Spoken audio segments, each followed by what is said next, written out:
जो अपने दामन में तारीख समोए हुए हैं, तहजीब समोए हुए हैं और उन नजरियात को समोए हुए हैं जिन नजरियात का नाम हिंदुस्तान है, जिस पर हर हिंदुस्तानी न सिर्फ फख्र करता है बल्कि उसको जीता है और अपनी औलादों को और अपनी नस्लों को, इस मुल्क को, इस वतन को, इसकी तहजीब को, इसके तमद्दुन को, इसकी शक्ल को, इसकी हैत को जो है उस शक्ल में देखना चाहता है। मोहतरम जनाब गुलाम नबी आजाद साहब बड़ी हर दिल अजीज शख्सियत, बड़ी मोतबर शख्सियत, जिंदा शख्सियत, इंसानियत परवर शख्सियत आज हमारे दरमियान में मेहमान खुसूसी के तौर पर मौजूद है और ये इस बात का सबूत है कि गुलाम नबी आजाद साहब उस गांधीयन रिवायत को, उस गंगा जमनी तहजीब की रिवायत को, उस हिंदुस्तान की रिवायत को कि न सिर्फ अमीन है बल्कि उसको जिंदा रखे हुए हैं और उनकी शख्सियत के अंदर वो तमाम खूबियाँ मौजूद हैं जिस हिंदुस्तान की तरफ मैं अभी इशारा कर रहा था। आपकी यहाँ मौजूदगी मुझे और यहाँ तमाम लोगों को इस बात का यकीन दिलाती है कि हिंदुस्तान अपनी संत होने वाला नहीं है, वो अपनी संत पर ही रहने वाला है। जनाब राम मोहन रॉय जी, राजा नमित वर्मा जी, डॉक्टर रविश कुमार पासी जी, पद्मश्री एस.डी. वर्मा जी, दयाल साहब और तमाम वो लोग जिनको फेलिसिटेट यहाँ किया गया और वो तमाम शुहदा के वारिसीन जिनको यहाँ पर इज्जत अफजाई इनकी की गई और यहाँ कितने लोग, मैं समझता हूँ हर शख्स जो यहाँ बैठा हुआ है वो यकीनी तौर पे अपने आप में एक तारीफ अपने साथ में रखता है। मैं तमाम का इस्तकबाल करता हूँ, खैर मकदम करता हूँ और आप में से हर शख्स को अपनी खराज तहसीन पेश करता हूँ आपके यहाँ आने के लिए और आपकी इज्जत अफजाई करता हूँ। अब मैं कुछ बातें आपसे करूँगा। आज हम सब लोग यहाँ जो इकट्ठे हुए हैं वो अबू जफर सिराजुद्दीन मोहम्मद बहादुर शाह जफर रहमतुल्लाह अलैह उनकी याद में इकट्ठे हुए हैं। आमतौर पर खराज अकीदत पेश किया जाता है जब हम किसी के यौम वफात पर, डेथ सेरेमनी पर मिलते हैं, और जब हम बर्थ एनिवर्सरी पे मिलते हैं तो खराज तहसीन पेश किया जाता है। लेकिन मैं यहाँ खराज तहसीन भी पेश करना चाहता हूँ बहादुर शाह जफर रहमतुल्लाह अलैह को उस कुर्बानी के लिए, उस अजीम कुर्बानी के लिए जो उन्होंने वतन अजीज के लिए दी और जो उनकी औलाद ने दी और जो उनके वारिसीन आज भी दे रहे हैं इस मुल्क के अंदर। और मैं खराज अकीदत पेश करना चाहता हूँ बहादुर शाह जफर रहमतुल्लाह अलैह को, क्योंकि आज उनका यौम वफात है। इस दुआ के साथ कि अल्लाह तबारक व तआला उनकी कब्र को ईमान के नूर से मुनव्वर फरमा दे, करवट करवट उनको जन्नत नसीब फरमाए और इस दुनिया के अंदर जो सऊबतें, जो परेशानियां, जो आजमाइशें उन्होंने इनसे वो गुजरे, कब्र के अंदर उन तमाम आसानियों को अल्लाह ताला उनको मुहैया फरमाए जो एक मोमिन की शान भी होती है और उसकी पहचान भी होती है और उसकी ख्वाहिश और उसका ख्वाब भी होता है। दोस्तों, बहुत मुख्तसरन दो तीन बातें आपसे पेश के सामने रखना चाहता हूं। पहली बात, आजाद साहब ने एक बड़ी बुनियादी बात की, मैं उसी को बढ़ा रहा हूं कि जो मुस्लिम इक़्तिदार का दौर है, चंद बहुत मुख्तसर मुद्दत के कुछ ऐसे बादशाह गुजरे हैं कि जो आए और यहाँ से चले गए, इसका जिक्र हुआ। लेकिन अक्सरियत और बिलखुसूस तमाम मुगलिया दौर के तमाम बादशाह और उनके तमाम वारिसीन, उनकी औलादें यकीनन इस मुल्क में रहीं और उन्होंने इस वतन अजीज को अपना वतन बनाया। इसका सबूत क्या है? तो सबूत ये है कि जब 1857 होता है और हिंदुस्तान पहली जंग आज़ादी के लिए खड़ा होता है तो वो बहादुर शाह जफर को अपना कायद बनाता है। ये वो वक्त है कि जब हिंदुस्तान में न हिंदू है न मुसलमान है, न हिंदुत्व है न हिंदू राष्ट्र की बात है।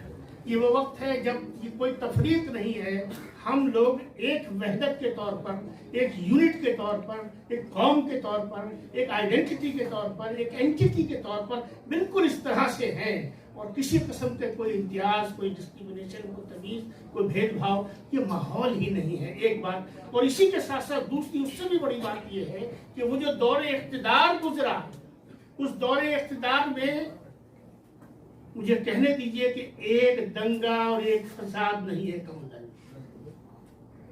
800 बरस का इख्तिदार और दंगा एक नहीं, फसाद एक नहीं, कम्युनलिज्म का नाम और निशान नहीं। चंद जंगे जरूर हैं, लेकिन वो तमाम जंगे सियासी हैं।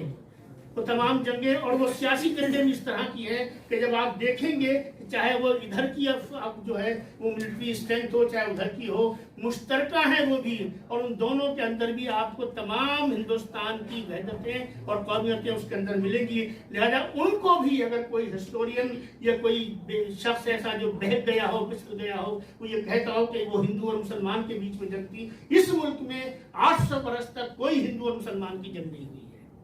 मैं पूरी जिम्मेदारी से कह रहा हूं। यानी ये वो हिंदुस्तान है जिसकी बात मैं कर रहा था शुरू में कि वो हिंदुस्तान हमको जिंदा रखा। तो 1857 से और 1947 के बीच में जो बीज बोया गया, वो तकसीम का बीज बोया गया, डिवाइड एंड रूल का बीज बोया गया। वो कौम, वो यूके, वो ब्रिटिश, वो अंग्रेज जो अपने आप को सबसे ज्यादा महज़्ज़ब कहता है, सबसे ज्यादा सिविलाइज कहता है, जो डेमोक्रेसी की बात करता है, जो ह्यूमन राइट्स की बात करता है, जो फंडामेंटल राइट्स की बात करता है, जो तमाम दुनिया को तहजीब सिखाता है, वैल्यूज सिखाता है, उसने बहादुर शाह जफर रहमतुल्लाह अलैह जैसे बादशाह थे, कमजोर थे, ठीक है, इख्तिदार से महरूम हो गए, आपने उनके इख्तिदार पे कब्जा कर लिया, लेकिन इंसानियत तो कहीं ना कहीं बाकी रहनी चाहिए थी। वो कौम जो सारी दुनिया को इंसानियत सिखाती है, पूरा पानी नहीं देती, पूरा रोटी नहीं देती, पूरी इज्जत नहीं देती, यही एक ऐसी जगह, एक ऐसी कोठरी देती है जिसमें बहुत छोटी सी एक रोशनदान है, जहां से सूरज की किरण कुछ देर के लिए आती है। सारा वक्त साल वो शख्स अपनी जिंदगी अंधेरों में और तारीकी में गुजारता है। ये वो मुहज़्ज़ब कौम है जो आपको और मुझे तहजीब सिखाती है। और यही वो लोग हैं, जैसे शुरू में कहा गया, मैं थोड़ा सा बात को बढ़ाना चाहता हूं। आज के वक्त में भी गुलाम नबी आजाद साहब ने जिक्र किया कि उस जमाने में वही तरीका था जिसकी ताकत होती थी, वो उस ताकत के एतबार से मुल्कों में कब्जा किया करता था। वो दौर तो चलिए माना, लेकिन आज तो भाई डेमोक्रेसी की बात हो रही है, जमहूरियत की बात हो रही है, चारों तरफ फंडामेंटल राइट्स की और ह्यूमन राइट्स की बात हो रही है। इस दौर में आज जरा देखिए, आज की जो जियोपॉलिटिकल सिचुएशन है, न इंटरनेशनल लेवल पे देख लें, हमारे इस रीजनल बेसिस पे देख लें, आज क्या हो रहा है। वो लोग जो 24 घंटे ह्यूमन राइट्स का और फंडामेंटल राइट्स का और डेमोक्रेसी का और तहजीब का आपको और मुझे सबक पढ़ा रहे हैं, उनका जरा अमल देखिए। अफगानिस्तान देखिए, सीरिया देखिए, यमन देखिए, इराक देखिए, बोस्निया देखिए, हर्जिगोविना देखिए, वियतनाम देखिए, कंबोडिया देखिए, नाम लेते चले जाइए। इवन उनके अपने मुल्क का आयरलैंड देखिए, साउथ अफ्रीका देखिए, आज भी आप देख लीजिए, आज भी वही सूरत हाल है। अमेरिका जैसी ताकत इराक पर फौज कशी करती है और उसके बाद में जिस बुनियाद पर करती है वो बुनियाद झूठी साबित होती है, लेकिन उसको ये तौफीक नहीं होती कि वो माफी मांग सके। जो दुनिया से माफी मंगवाते हैं, जो माफी की ओर बात करते हैं कि साहब माफ करना बहुत बड़ी खूबी की बात है, और उनका अमल देखिए। बात बहादुर शाह जफर से मुताल्लिक कर रहा हूँ। तो बात यह है कि सूरत हाल को जरा देखिए, आज भी जमीन बदली नहीं है। जमीन फैलनी चाहिए थी कि दुनिया में तरक्की हुई थी, टेक्नोलॉजी बढ़ी थी, साइंस की इजादात बढ़ी थी और मौके बढ़े थे, तो खुलापन बढ़ना चाहिए था। लेकिन मुझे बड़ा अफसोस से ही कहना पड़ता है कि खुलापन बढ़ नहीं रहा है। जमीन तंग हो रही है, दामन तंग हो रहा है, गुंजाइश सुकड़ रही है। हम एक दूसरे पर सवालिया निशान लगाने में सबकत ले रहे हैं। हिंदुस्तान, एक हिंदुस्तानी दूसरे हिंदुस्तानी पर इतना बड़ा प्रश्न चिन्ह लगा रहा है। आप मुझसे हुब्बुल वतनी का सवाल कर रहे हैं, मैं आपसे हुब्बुल वतनी का सवाल कर रहा हूं। हर आदमी को अपने गले में पट्टा डालना पड़ रहा है कि मुझ पे भरोसा करो, मैं हिंदुस्तानी हूं। अरे भाई, किस तरफ हिंदुस्तान जा रहा है, किस तरफ ये मुल्क जा रहा है। 1857 का हिंदुस्तान मुझे और आपको यानी वो हिंदुस्तान जो मोहब्बत का हिंदुस्तान है, वो हिंदुस्तान जो भरोसे का हिंदुस्तान है, वो हिंदुस्तान जिसमें हम एक दूसरे पर भरोसा और इत्मीनान करते हैं, जिसमें हम एक दूसरे के साथ हम जो है वो किसी मजहबी वहदत के तौर पे खड़े नहीं होते बल्कि हिंदुस्तान के लिए खड़े होते हैं। उस हिंदुस्तान को जिंदा करने की जरूरत है। खराज तहसीन पेश करते हुए, खराज अकीदत पेश करते हुए, समीना बहन आपको पूरा भरोसा दिलाते हुए और उन तमाम बातों को सलाम तहसीन पेश करते हुए जो गुलाम नबी आज़ाद साहब ने यहाँ पर कही और जिनके हवाले से भी थोड़ी सी जसारत मैंने भी करने की कोशिश की, मैं यहाँ अपनी बात को ख़त्म करना चाहता हूँ कि आइए इस मौके पर, जबकि हम इतनी बड़ी बड़ी बातें कर रहे हैं, इस मौके पर भले ही थोड़े हों लेकिन याद रखिए थोड़े ही लोग हमेशा बड़ा काम किया करते हैं। थोड़े ही लोग बड़ा काम किया करते हैं। और आज के वक्त में हम ये सब अहद कर रहे हैं।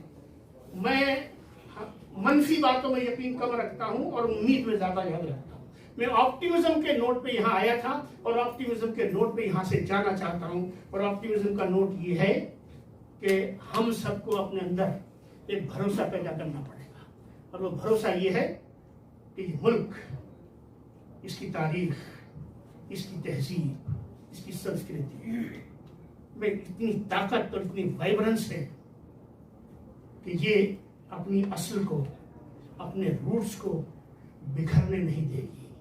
हिंदुस्तान को एक रखना है, हम सबको एक दूसरे पर अपने भरोसे को मजबूत करना है। सवाल एक दूसरे पर दगाने बंद करने हैं।